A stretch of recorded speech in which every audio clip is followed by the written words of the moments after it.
set up a boost timer on the Myenergi app for your zappi, open the app up and tap onto the zappi icon. You will find that it defaults to a manual mode. Tap onto scheduled, then tap on to the blue plus.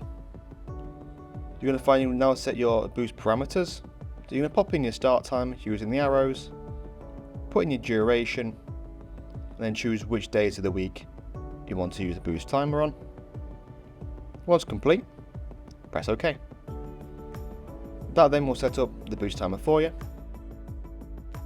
And when it reaches the time that you've set, as long as your car's plugged in and ready to go, it will start charging.